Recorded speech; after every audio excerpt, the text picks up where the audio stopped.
ஓம் அகதீஷாய நமக. ஓம் சிவமகா வாழைச்சித்த திருவடிகள் போற்றி போற்றி. ஓம் பிரபஞ்ச மகா அகத்திய வாழைச்சித்த சபை திருவடிகள் போற்றி.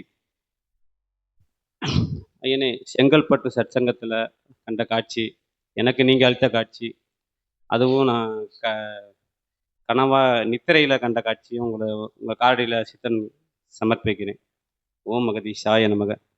செங்கல்பட்டில் கண்ட காட்சி, நீங்கள் வேல் பயிருக்கு அப்புறம் வேலெல்லாம் சிறு சிறு வேலாக திரும்பி வர்றதை சீடர்கள்லாம் உணர்றாங்கன்னு நீங்கள் சொல்லும்போது, வாழைச்சித்தன் எழுந்து வந்து சிறு வேலை உச்சந்தல்ல சொருகிற மாதிரி ஒரு காட்சி. அது மூடா காட்சியாக கிடச்சிது. 4, 5 சீடர்கள் இருக்க மாதிரி மண்டி போட்டு உட்காந்துருக்கோம். அப்போதைக்கு உச்சந்தல்ல சொருகிற மாதிரி அந்த காட்சி. அந்த சற்சங்கம் முடிகிற வரைக்கும் எனக்கு அந்த உணர்வு தலையிலேருந்து போகவே இல்லை. அப்படி இருந்துச்சு.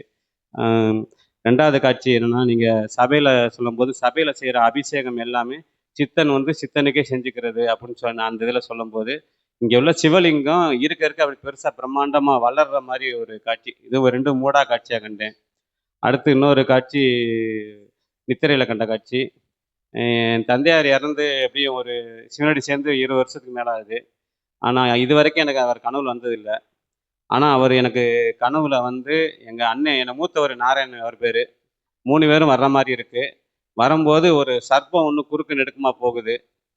போகும்போது ஒரு மரத்துக்கு இடையில போய் ஒளிஞ்சிருது. அதனால யாருக்கும் பாதிப்பு வரும்னு இறங்கி பார்க்குறோம், சர்ப்பம் அங்கே இல்லை. சரின்னு சொல்லிட்டு அப்போ நாங்கள் வந்துடுறோம். வந்ததுக்கப்புறம் எங்கள் அப்பாட்ட வந்து நான் நம்ம சபையை பற்றி அவர்கிட்ட விரிவாக சொல்கிறேன். அப்பா, நான் இப்படி ஒரு சபையில் இருக்கேன்பா, இந்த மாதிரி செயல்படுது அப்படின்னு சொல்லி அவரையும் கூப்பிட்ற மாதிரி அப்படி ஒரு காட்சி நித்திரையில் கண்டது. அது ஒரு காட்சி. அப்புறம் இன்னைக்கு வந்து நம்ம கொடிமரத்தில்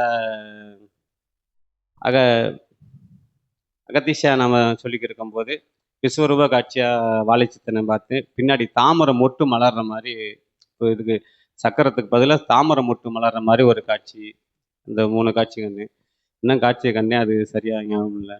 ஓம் அகதீஷாய. இதை உங்கள் திருவடிகளை சமர்ப்பணம் செய்கிறேன். ஓம் அகதீஷாய நமக. ஒவ்வொரு அருள்வேல் பகிர்வு விழாதனிலும் நடைபெறுகின்ற அற்புதமான சூட்சம நிலை இயல்பு நிலையிலும் அது நடந்தேறி கொண்டிருக்கின்றது. அது எவ்வாறு சூட்சமத்தில் தானே வேள் ஒவ்வொருவன் தலையிலும் சொருகப்பட்டிருக்கின்றது, சரீரத்தில் சொருகப்பட்டிருக்கின்றது. எவ்வாறு இயல்பில் சொருக முடியும் எனில் அவன் ஒவ்வொரு வார்த்தையும் வேளாக உள்ளுக்குள் சொரிந்து கொண்டு இருக்கின்றது என்று கூறுகின்றார். அவ்வாறு இடுகின்ற ஒவ்வொரு உபதேசங்களும் ஒவ்வொரு வார்த்தைகளும் வேளாக உள்ளுக்குள் சென்று ஏற்படுகின்ற மாற்றத்தால் படிப்படியாக நீர் மாறி வருகின்ற நிலைதனை உரைக்கத்தான் நீர் ஜலம் கொடுத்த அப்பொழுது அகத்தியன் கொடுத்த துளசி தாமரை மலர் தலை இதழ்கள் என்று கூறுகின்றோம்.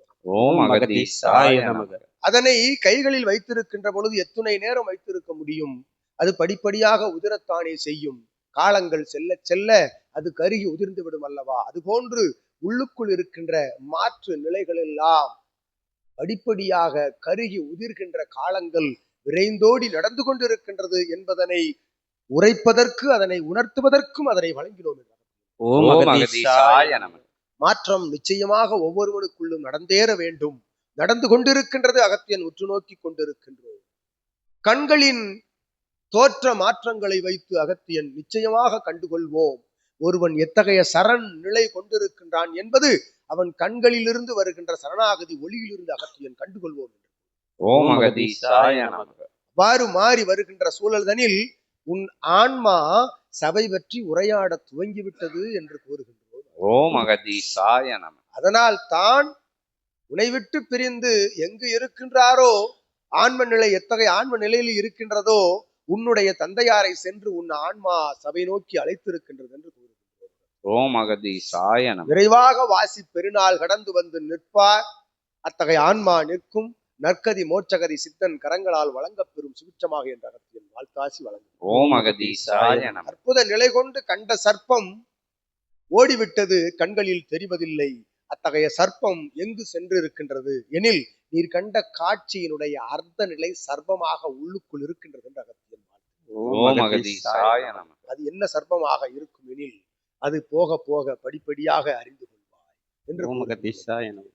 அச்சர்ப்பம் எங்கு இருக்கின்றது, எங்கு சென்றது, எவ்வாறு நுழைந்தது, அது எத்தகைய பணியாற்றி கொண்டிருக்கின்றது என்பதை நீ படிப்படியாக தவ காலங்களில் உணர்வாய் என்று அகத்தியன் நல்லாசி வழங்கி ஓம் அகதீஷாய. படிப்படியான மாற்றங்கள் நிச்சயம் வேண்டும் என்று அகத்தியன் நல்ல ஆசிகள் வழங்கி உயர்ந்து கொண்டிருக்கின்றாய், உயர்நிலையோடு என்று அகத்தியன் ஆசி வழங்கி ஓம் அகதீஷாய நமः.